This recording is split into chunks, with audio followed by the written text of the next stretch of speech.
Opening contest here at Stratford, a mare's handicap hurdle at Class 5, and on a sweltering day these horses will not be in the paddock long. Let's get a quick word on number 2, Dylan Seasong, Jonathan. Yeah, this is after a varied betting this morning. He's now favoured. I think that's right. He's in form. There'll be a strong pace almost certainly, and she'll be held up to get it because it's a mare's race. Indeed, and in behind her we've got Costly Diamond, who, well, has been a grand horse over fences, but the story over hurdles, still no win. Exactly, and she is now £15 higher than the last time she ran over hurdles, courtesy of obviously having turned out to be a much better chaser. She's got to transfer that. So only a handful of horses in here. We're going to just go back up to the top of the paddock. We'll focus on those that are in. We can take a look at number 10, although a mare with it all to do. Course and distance win, but that was many moons ago. Scotsbrook Knight. Yes. Scotsbrook, yes. Now, she's quite a short price, and I think it's on the basis that she's at her best here. She likes to lead, and I'm not sure she's going to get to the front in this.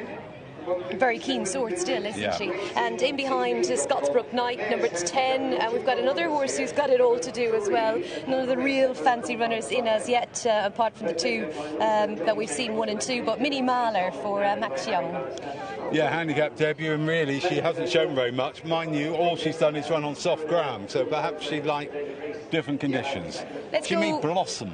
Right, we'll see. Let's go to the middle of the paddock and we can see number 5. That's Pursuer for Tom Gretton. This mare was 5th behind Dylan Seasong at Market Raisin. It was indeed, and or well behind Dylan Seasong. She can lead as well, but again, I don't think she will. Her best form came round here, though. Okay, lovely. Yeah, that'll do. That'll do. We're going to have to park it for now. As I said, sweltering conditions here at Stratford, so only a few horses in the parade ring, and those that are in will not be here for long. And of course, we will do our best throughout the afternoon. But that's it for now. We look forward to this mare's handicap hurdle coming up in a few minutes' time.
Runners just leaving the paddock here at Stratford for the Visit RacingTV.com Mares Handicap Hurdle. It is a Class 5 and quite an open little race, actually. You've got 7 to 2 joint favourites with Dylan's Sea Song, one of them, and a mare that we got to see in the paddock. We did, and the other joint favourite is Carinel. As I said, Dylan's Sea Song is in really fine form. And the fact that she's a hold-up horse, I think, is a big plus in this, because there's so much pace in the race.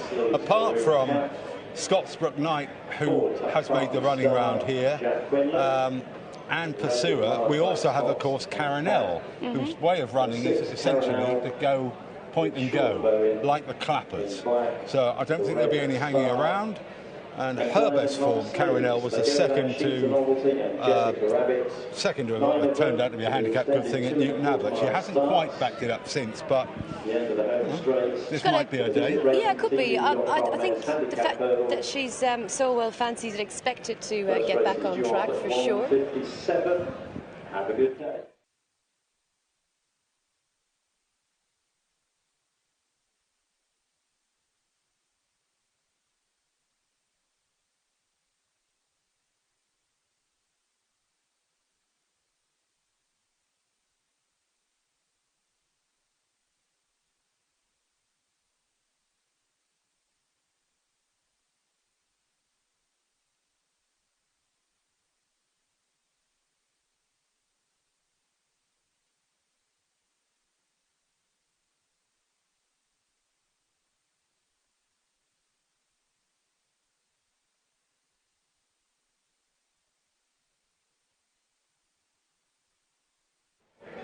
Lovely mark down at the start now, and we've got a clear favourite in Dylan's Sea Song.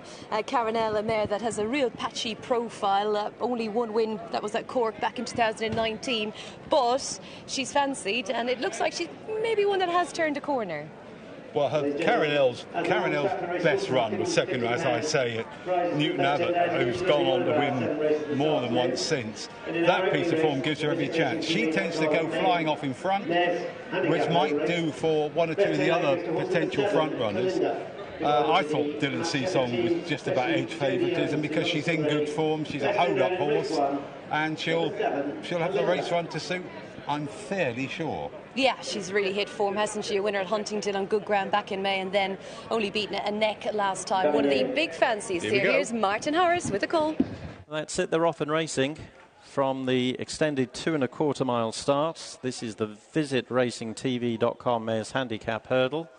Carinel and Sean Bowen out in front as they approach the first of 9 flights, which they've all stepped over safely. TOPKAPI Star, the last to jump it. Storm Girl and Scotsbrook Knight are chasing the leader, with MINNIE, MAHLER and Costly Diamond in a share of 4th in front of Dylan's Sea Song as they swing left-handed to race down the back. KALINDA, Pursuer and TOPKAPI Star occupy the last 3 positions as they level up to the first of 2 flights on the far side. Carinel out in front from Storm Girl and Scotsbrook Knight at the inside. They're all out over the second. TOPKAPI Star continuing to bring up the rear on their way to flight number 3. Carinel by a length and a half from Storm Girl. KALINDA was a shade awkward back in the field as they breast the rise on the far side, heading to the end of the back straight. Carinel remains the leader from Storm Girl and Scotsbrook Knight. And then follows Dylan Sea Song and Costly Diamond. MINNIE, MAHLER just received a reminder from Chris Ward to hold her position. KALINDA and Pursuer in behind. TOPKAPI Star continues to be held up last of all. Carinel by 2 lengths on the approach to the home straight from Scotsbrook Knight on the inside of Storm Girl. Costly Diamond just over a length behind in 4th off the home turn. Then Dylan's Sea Song up the inner. Pursuer going right up the inside of MINNIE, MAHLER. KALINDA towards the outside. And the back marker jumping flight number 4 remains TOPKAPI Star. MINNIE, MAHLER again gets a reminder. KALINDA dropped back last there. They're on their way to pass the enclosures with a circuit in front of them, led by Carinel, who's made all to this point. She's a length up on Scotsbrook Knight. Costly Diamonds moved into 3rd, relegating Storm Girl to 4th. Dylan Sea Song is chasing the leading quartet. as they jump the next flight of hurdles, where Storm Girl parted company with Will Kennedy. Horse continues riderless. The jockey sat up as Caranel leads them on the approach to what was their first flight of hurdles. Is now the 6th, with Scotsbrook Knight and Costly Diamond and Dylan Seasong now racing in 4th, having inherited that position a hurdle before. TOPKAPI Stars beginning to overtake rivals as they jump the 6th. Caranel from Scotsbrook Knight. MINNIE Mahler's dropped back last of all. KALINDA and Pursuer remain in the last trio, and they're some way out of their ground behind the leading 5, who swing left-handed shortly to race down the back. Caranel has yet to be headed. Costly Diamond has moved into 2nd after jumping the 6th, with Scotsbrook Knight in 3rd, Dylan Seasong in 4th, and TOPKAPI Star well in touch in 5th place. Pursuer is next, another couple of lengths down, a length and a half in advance of KALINDA, and MINNIE Mahler is becoming tailed off. They've jumped the 3rd from home. Caranel leading them towards the penultimate flight then from Scotsbrook Knight, with Costly Diamond travelling strongly between runners. A couple of lengths then to TOPKAPI Star, who had to really reach for the second last on the inside of Dylan Seasong. Pursuer and KALINDA are just about in touch, but MINNIE Mahler is hopelessly tailed off as they run towards the end of the back straight.